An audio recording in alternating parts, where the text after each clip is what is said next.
Hello, Rose here, and today we're going to be talking about the paper Lacks Are Not Nothing. And this came out of a conversation I had with Thomas Jockin, who really does some fascinating work on changing font in order to increase literacy. His project is called Lexant. Really should give it a look. But we talked about the difference between nothing and lacks, and although this can seem like a silly, nitpicky, metaphysical point, it actually can be very consequential for writing, governance, leadership, different things like that. If I have a cup and there's nothing inside, is there really nothing inside? I mean, there's, air molecules, there's dust. There's not really nothing. I mean, the moment you talk about nothing, you're not talking about nothing. Nothing is always a problematic term that lots of philosophers have wrestled with. Aristotle had something interesting to say about a difference between nothing and lack. And the idea of a lack is when you look at a cup, do you see the atoms that make up the cup? Well, you don't. In a sense, they're lacking from your experience of the cup, even though they're not lacking in the composition of the cup. It would be silly to say that the atoms are nothing, and yet there's a sense in which they seem to be nothing because we do not experience them relative to us, and yet they're really more so lacking from our experience.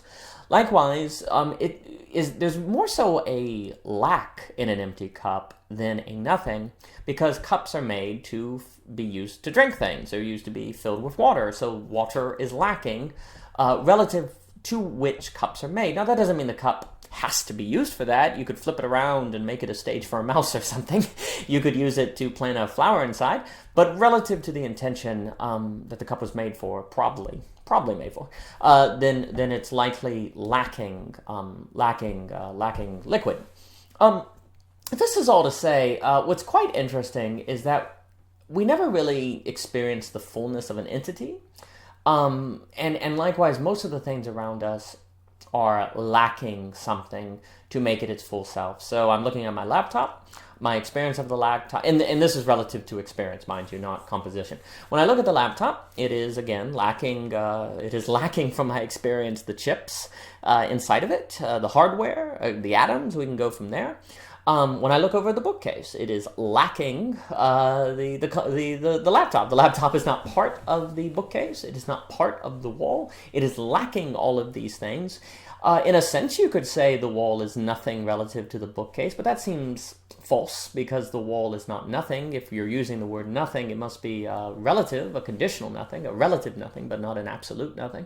So the definition of the bookcase comes from its lack in its composition of the objects around it.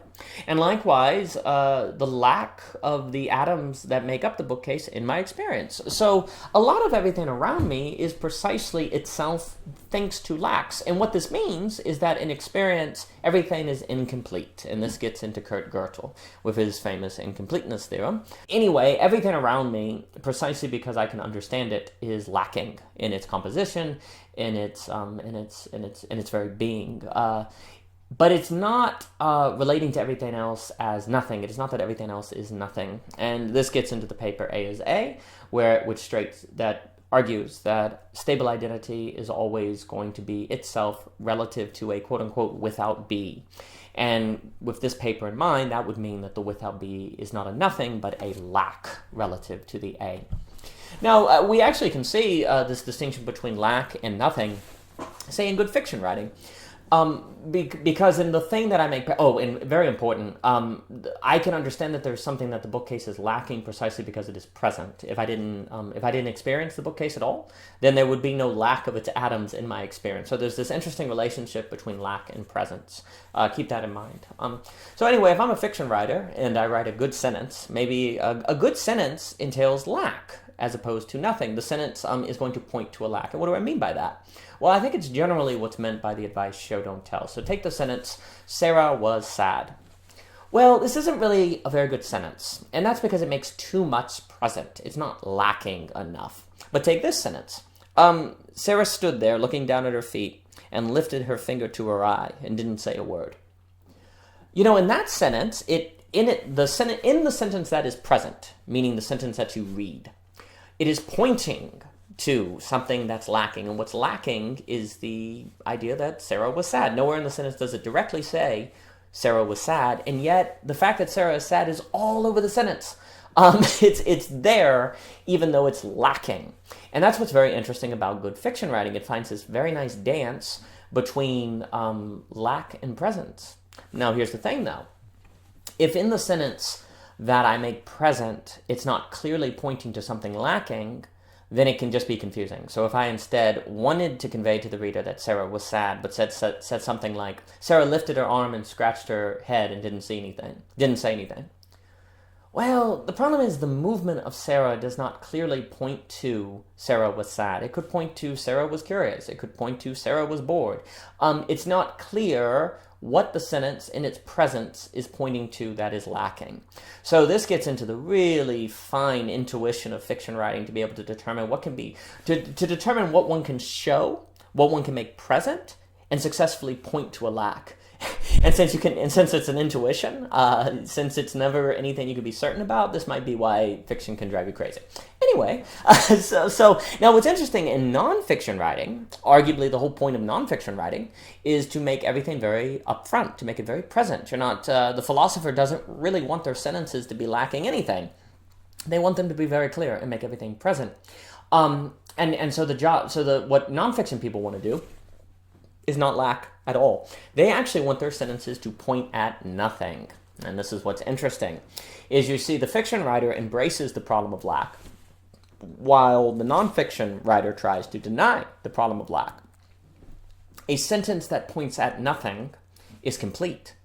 A sentence that points at nothing is complete. And so the nonfiction writer wants all of their sentences to be complete, because if there's nothing missing, well, then it's complete. But didn't we learn from Kurt Gödel that that's impossible? That you're always going to have some level of incompleteness?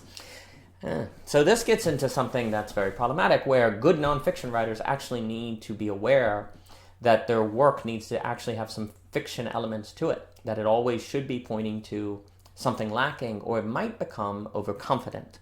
It might be a map that's trying to be the territory, and that's a problem.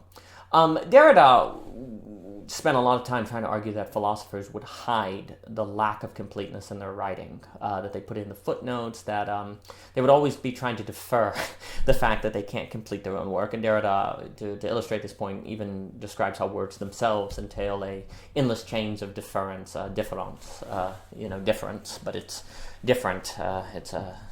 Anyway. But it's an interesting concept. It's very important. And I think Derrida is correct, but I wish he would have in the On Grammatology. I don't feel like he made good distinctions between nonfiction writing and fiction writing, because I think that fiction writing actually can avoid some of the problems that Derrida saw in nonfiction philosophy. That's just my 2 cents.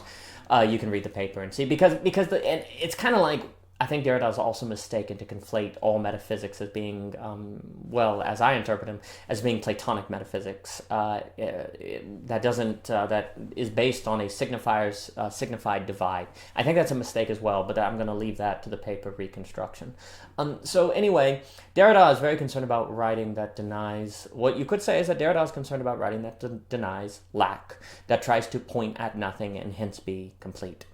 And I think it's a very good project. And in fact, what's ended up happening is denial of lack in favor of nothing has resulted in us thinking we can make economic models, sociological models, theories of which are complete, that don't lack anything, and thus the map is the territory. But of course the map can't be the territory, and if it tries, it's going to be useless. It has to abstract. That's what a map does. It's incomplete intentionally. It's not a one-to-one ratio relationship, otherwise it would not function. So likewise, if the economist goes to make a model of how inflation works, understanding that no matter what they do, the model's always going to be lacking something, that it cannot point at nothing outside of itself, then economics could be done very different. I think we'll be less susceptible to black swans, to overconfidence, all these things that Nassim Taleb talks about. And I sometimes wonder if classical economics, as you see in sort of a Smith or a Marx, Ricardo, if they understood that economics must always be lacking, and thus we're more prone to get into philosophy. Where modern economics, which is more mathematical, maybe denies a little more the fact that models must be lacking, so they're always trying to make something complete. I think that would be an interesting discussion to be had. So if you're a economist who understands whatever you do must be lacking, you're going to get into pontifications on human nature, things that you can't necessarily prove, because you're going to understand that those things you can't prove are still going to play a role in how the economy unfolds. It's an interesting thought.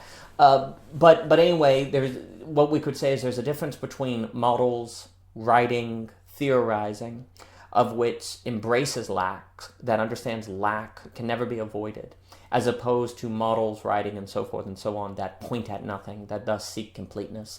And if we make that distinction and we reserve Derrida's critique for writing that tries to point at nothing, hence be complete, I think that the project of deconstruction is quite valid.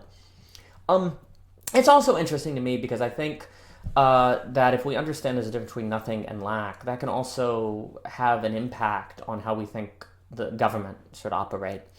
Take these two examples. Say I'm sitting in a restaurant eating a meal with my wife, and there's no one standing along the wall. But in another example, there's a police officer standing there. Police officer isn't doing anything. We're not doing anything wrong, but he's just there.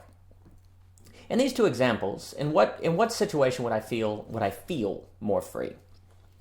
Well, probably the example where the police officer isn't there. Well, why? Well, because I'm not thinking about him watching me. The fact that he's doing nothing is not doing nothing. His very presence is going to impact is going to impact the meal. It might make me nervous. It might make me wonder what he's thinking. So even when there's nothing going on between me and the police officer, the relationship is not one of nothing. It's one of lack.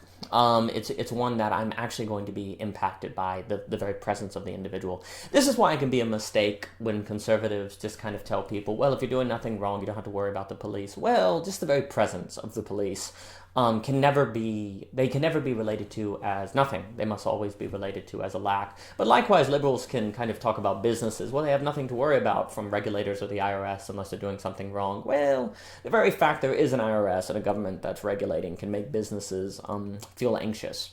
Now, what's interesting, though, is if you lived in a society that didn't have the police at all, that might not be very good. But if the police were too far away, if they were too distant, if they were too much like nothing, then they might not be able to be present quickly enough to help you if you were in a situation.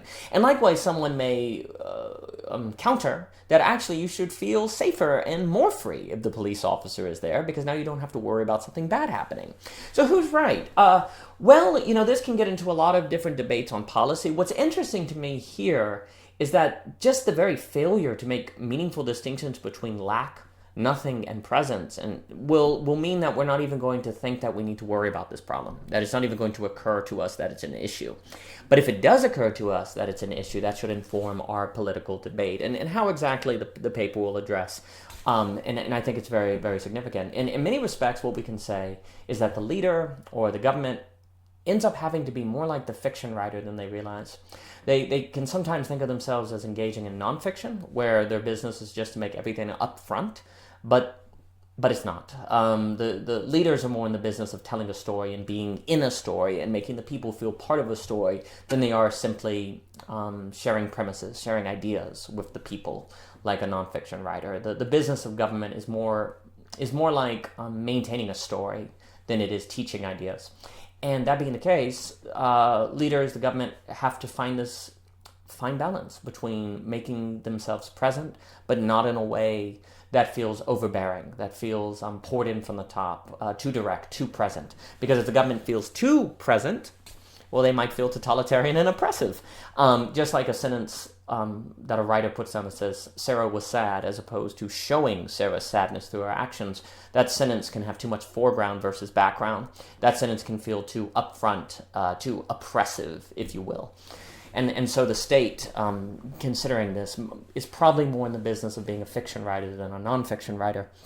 But I'm afraid that today, maybe because it's a hangover of the Enlightenment, where we just consider ourselves brains on sticks, I fear today that we tend to think of the business of government as more like a nonfiction writer, someone just delivering us information, as opposed to an entity that needs to help maintain a story that we're part of with them. Anyway, this is OG Rose. For more, please visit ogrose.com. There's a full discussion with Thomas that you can find. Again, really check out Mr. Jockin's work. And please like us on Facebook, Instagram. Follow us on YouTube. It really helps. Subscribe. And thank you so much for your time.